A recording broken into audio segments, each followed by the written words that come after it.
The plight of the Dallas Ebola patient brought the Reverend Jesse Jackson to North Texas today. He met with Thomas Duncan's doctors and prayed with relatives for his recovery. Doctors say Duncan remains in critical condition, but his liver function and blood pressure have improved. Duncan's family members asked Reverend Jackson to come and help them get answers as to why he was first turned away from the hospital. Fox Source Calvert Collins joins us from Wilshire Baptist Church, where Duncan's fiancée attends. Calvert.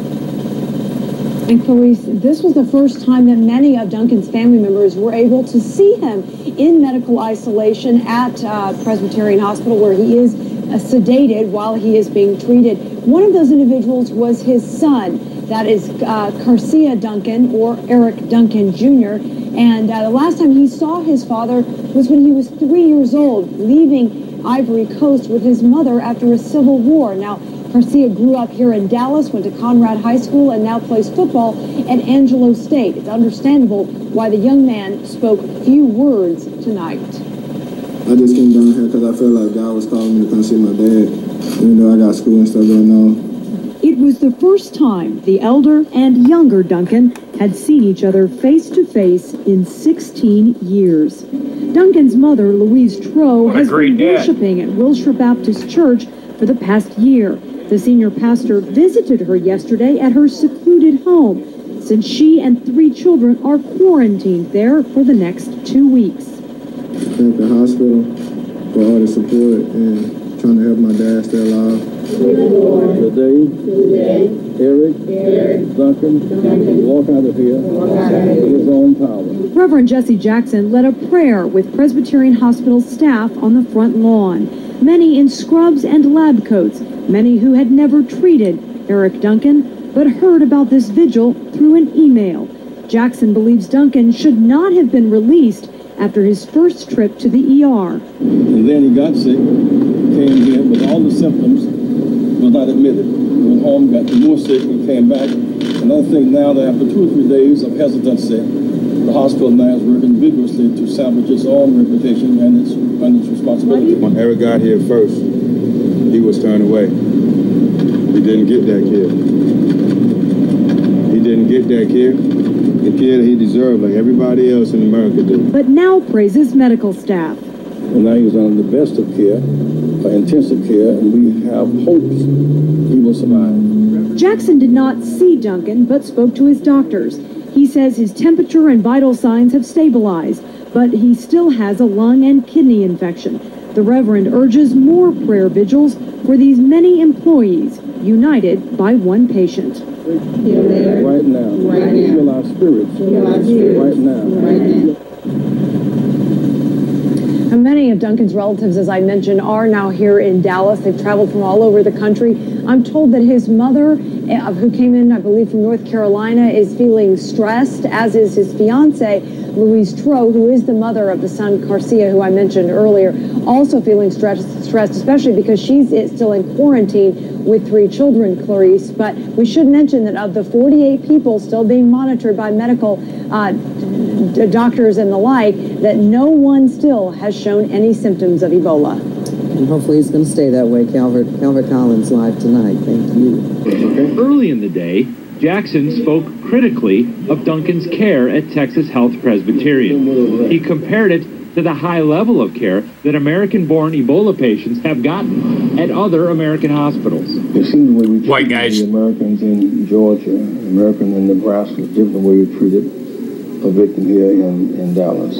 Texas Health Presbyterian responded quickly with this statement. He was treated the way any other patient would have been treated, regardless of nationality or ability to pay for care. They have a long history of treating a multicultural community in this area. Feel Eric right now.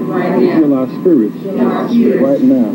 Feel our city and our nation right now.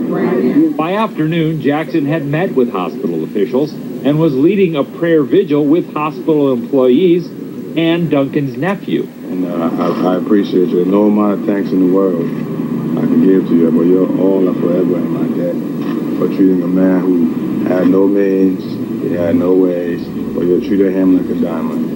And I appreciate all the efforts you're putting in. Thank you on behalf of my family. during a press conference, I asked Jackson if he thought there was an issue of racism at play.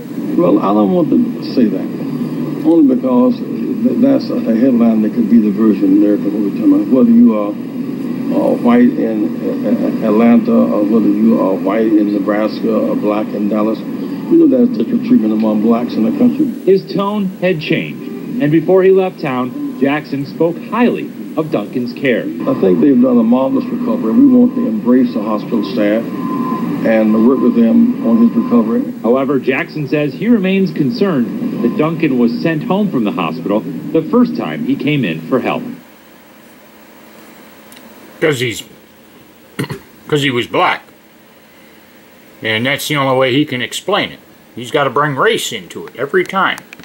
By the hospital that Thomas Eric Duncan has passed away, and I want to read you the email that we just got from the hospital. It is with profound sadness and heartfelt disappointment that we must inform you of the death of Thomas Eric Duncan this morning at 7:51 a.m. That's Dallas time. Mr. Duncan succumbed to an insidious disease, Ebola. He fought courageously in this battle. Our professionals, the doctors and nurses in the unit, as well as the entire Texas Health Presbyterian Hospital Dallas community, are also grieving his passing. We have offered the family our support and condolences at this difficult time. You know, this is obviously just terrible news. I was just speaking with his nephew this morning. Yesterday afternoon, they had so much hope because his blood pressure was going up, his temperature was going down, both of those good signs. I think that the family will have a lot of questions for this hospital. They want to know why he was sent home when he arrived with a fever, and having said that he had been in Liberia, I know they'll want to know why it took nearly a week to get him an experimental medication, whereas other patients who have Ebola got those medications immediately. They'll want to know why he didn't get blood products from someone with Ebola. Other patients have gotten blood products from people with Ebola. They will have all of those questions for this hospital. Again, the breaking news that Thomas Eric Duncan, the first person diagnosed with Ebola in the United States, is the first person to die of Ebola in the United States. Elizabeth Cohen, you have been watching this over the last few days, looking at the efforts to save the life of this man, and you have noted that he was given these antiviral drugs, but that he was already in such a bad way that the possibility of them making a difference was very, very low. That's right. He got this antiviral drug called brincidofovir. It's an experimental medication 10 days after getting sick. That is a long time for Ebola, which is a quick-moving virus. It is really not clear why it took quite that long. I mean, we know that it took several days in the beginning because the hospital didn't think he had Ebola and they sent him home, even though they were told that he'd been in Liberia and he had a fever. And then it took nearly a week to get him brincidofovir, whereas other patients got a drug or another experimental Ebola drug immediately. So, you know, there are definitely some questions here.